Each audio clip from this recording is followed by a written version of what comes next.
All right, welcome back, everybody, and anybody that's new here. Obviously, if you've seen the title and the description today, I'm going to talk about that bullwhip I use all the time. And if you're new here, I use Tuned Up Custom rods a lot, and one of my main go-to rods, actually, for almost anything, is my bullwhip. It's got a sight-sensitive tip, and it's pretty much what's landed me most of my big fish. For instance, this 28 8-pound walleye. That was the very first fish I actually caught on my bullwhip. Oddly enough, my bullwhip is for pan fishing. So if you guys came here for that, I'm going to let you guys know a little bit more about the pan fishing aspects. But I'm going to put a photo in right here, and it's going to be the next big guy that I just caught on my bullwhip right here.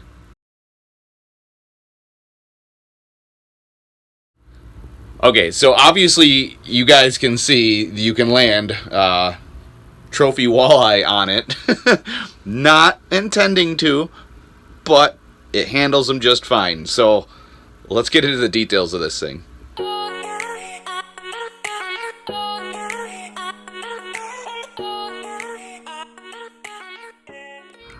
Okay, so first I'm going to tell you what I have for my setup right now. I know a lot of you guys that have been around for a while are always asking like the specifics.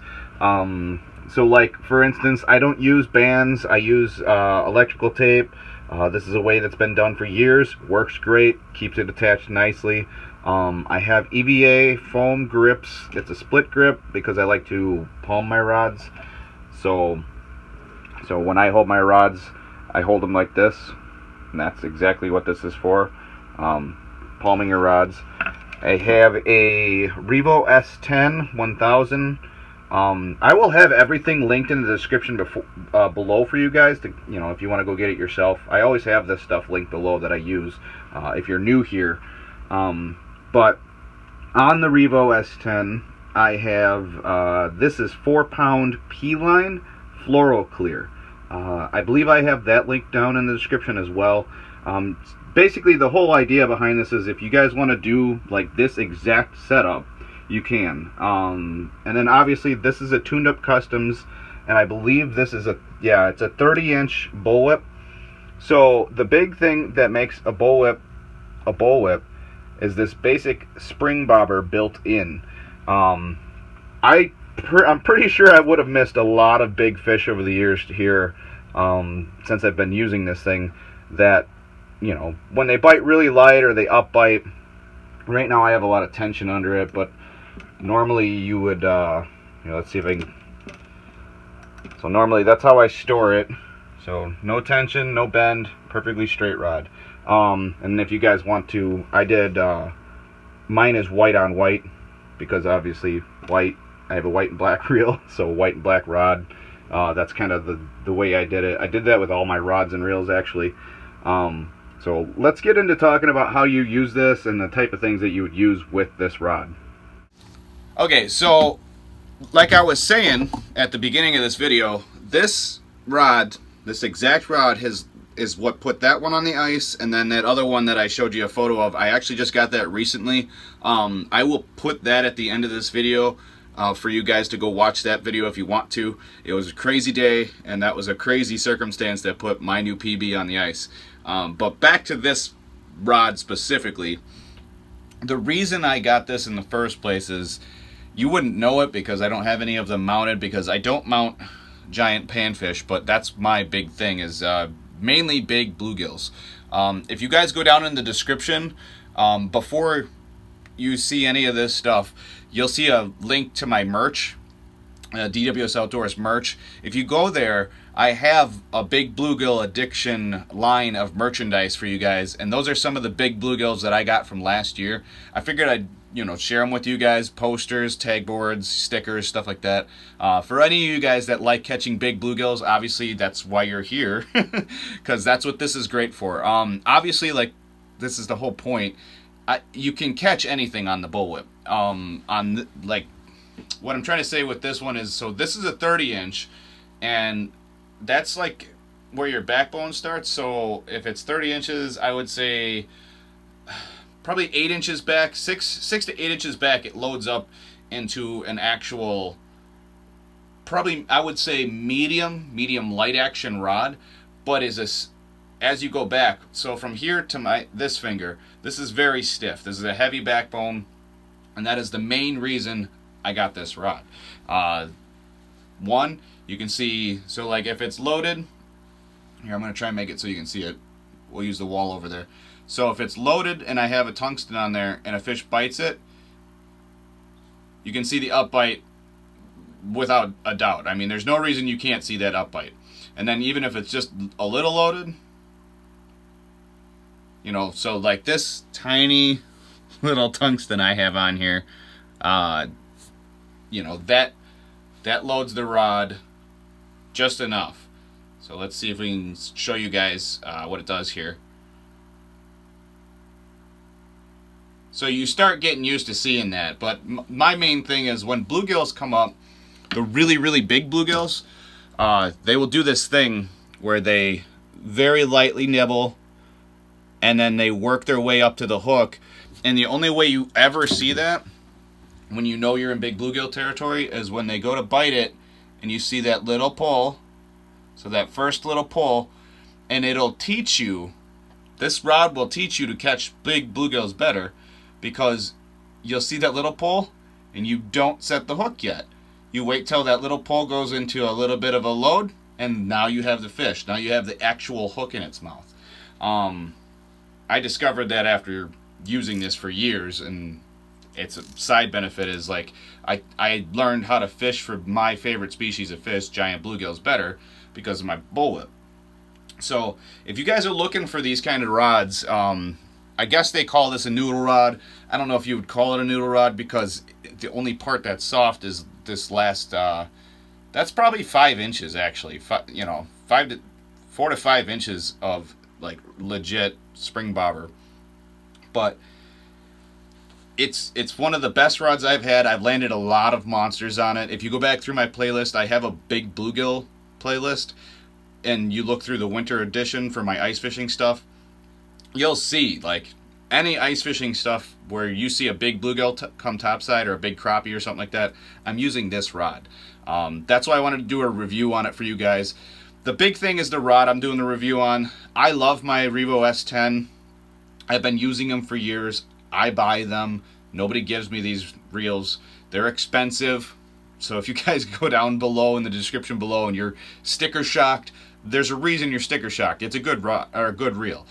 They come with an amazing drag system on them, and I don't know. There's not much else. I like the size of them. If you guys wanted to do this setup, like I was saying, the whole point of me showing you all this is so if you want to duplicate my setup, because obviously it works. I have video proof. I don't need to talk it up too much. You can do this with this one. You just unscrew the handle, and now that it's unscrewed and down, the low profile of everything makes it, here I'll show you, it makes it really easy to throw it in your rod case. Okay, so like I was saying, you can see I have all my other rods in here right now. Normally I would do a much better job at packing this in here, but I'll put this all the way back to the one end, this handle being folded down, and then move that out of the way. So now with everything packed down, you can see I have 1, 2, 3 of those reels.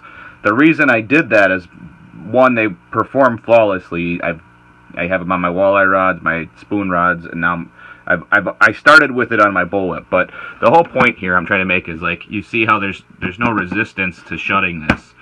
So this will actually close, not hurt your rod and reel setups, and yeah, it's just a good reel for the purpose of doing what you want to do with it. Okay, so I want to just quickly go over some of the things that you would use on these, and a big question a lot of people have that I've seen, and I've answered a lot of it on Facebook and stuff like that, for Tuned Up Customs whenever someone's trying to buy one of these, or if you guys are looking to pick one up, is like, what's the biggest bait? I think that's what most people that have said. What's the biggest jig you can run with it? So this is probably like a, I don't know, it's actually a pretty heavy little tungsten tubby toad, I think is what this one's called. And basically this is, I think, a 1/64 ounce, or no, this is a 1/32 ounce. So I'm going to show you my jig box. I'm going to try to basically point out the ones that I would use on the bullwhip here real quick. So this is a real simple side. Everything on this side you can use with the bullwhip. So these are those little, they don't make them anymore. These are those little micro hexy flies, one size up from there. So these are like 1/64 ounce, super light. Demon jigs, custom jigs and spins, rat finkies. You can use all the way up to your biggest rat finky on the bullwhip. But then you go over here, and this is kind of where you can see the limitations of stuff. For the most part, actually, I don't think I have anything heavy enough in here to overload my bullwhip. I think this is basically, that's a pretty big tungsten. That will load up the tip pretty heavy. And then these are the Lindy Toads, I think. And I believe those ones are like a 1/16. They're pretty heavy. Same with that one. So those are like your upper level. I want to say most of my stuff is 1/32 ounce or lighter. And then, like you guys can see, I have these micro tungstens here from, like, that's my finger. So that's custom jigs and spins tungstens there. And I mean, for the most part, that's the whole bottom row. These two are very small. So you're talking 3 millimeters, I think, are most of these ones. Some of them might be 4, but like these are 3 mil. And then these are like your ultralight rat finkies. And then you got your spider, or your, I think these are nuclear ants, and I can't remember the name of those ones. But needless to say, like most of this stuff, if you guys are looking, all the way down to the smallest size up to like a medium size. Once you get over these, you're going to start overloading that tip, and it'll kind of negate what you're doing. But you can get away with some things. Let me show you guys just like a couple of the options you can get away with, and then we'll go back into the rod and reel setup here. Okay, so the big thing here is I have an endless supply of spoons. I have a specific rod for running my medium to like medium heavy spoons. But what I'm trying to say here is, like, so you have these, I think that's a Lindy forage minnow, or Northland. Northland makes that forage minnow. That's like a 1/32 ounce forage minnow. You have these. So these are frosty spoons, but they're their lightest ones. So like 1/64 ounce. You can see it's very thin. So like you can run these on your bullwhip. So you can fish super, super light spoons and still get the right action that you're looking for and not overload the rod. So that's something I know a lot of guys ask me, especially when I'm out on the ice. They'll say, well, can you run a spoon with that? And it's like, yeah, you can run these spoons with them. But the big thing here is, like, I run a lot of JB Lures bow spoons, and I've used them before on that, but that tip really does get a little bit loaded up. Now, if you're fishing crappie, that works great. So you get that, that loaded tip, and then when they upbite, it's really hard to miss them. So, and obviously, like I showed you before, this can handle giant walleye. So if you're fishing like 15, 16-inch crappie, or just, big crappie in general, and you're fishing spoons like this, you can do that. Alright guys, so obviously I went into the details that most people have asked me. This is the whole reason I did this video. It was kind of a spur of the moment thing, but I was thinking about it after I landed my other giant walleye. Is everybody's like, well, what rod were you using, and how did this setup work? And then once I told everybody it was my Panfish rod, they were like, well, what did you have on it? So that's what I wanted to let everybody know, is it's the 30-inch bullwhip, split grip, EVA handle, my Revo S10, Abu Garcia Revo S10, and then 4-pound test P-line fluoro clear.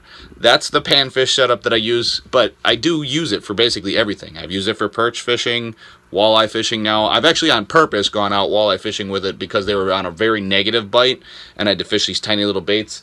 I actually think I have a video of that now that I think about it. But I digress. I hope I help some of you guys get some of this, knowledge that you've been trying to figure out. Maybe, you were searching the web and you were looking for it and there wasn't anybody giving you enough details. Because there's a lot of, wishy-washy videos out there. And I'm just trying to make sure that you guys have one, that, I don't know, basically helps you make a decision whether you want to get one or not. I'll link Tuned Up Customs below in my description. Obviously, like I said, I'll be linking my merch too. That's linked in every video. If you guys feel like supporting the channel, and obviously if you stuck around this long, you guys are right there, you're supporting me. So if you guys feel like supporting the channel, repping some merch, go on there, pick it up. Otherwise, everything else, like I said, is linked below. So anything you guys need that you might want, link below. Otherwise, I hope I helped you guys out with a decision today. I hope you enjoy the rod when you do get one. And obviously, if you're not new here, you know what's up. But if you are new, could you please just remember to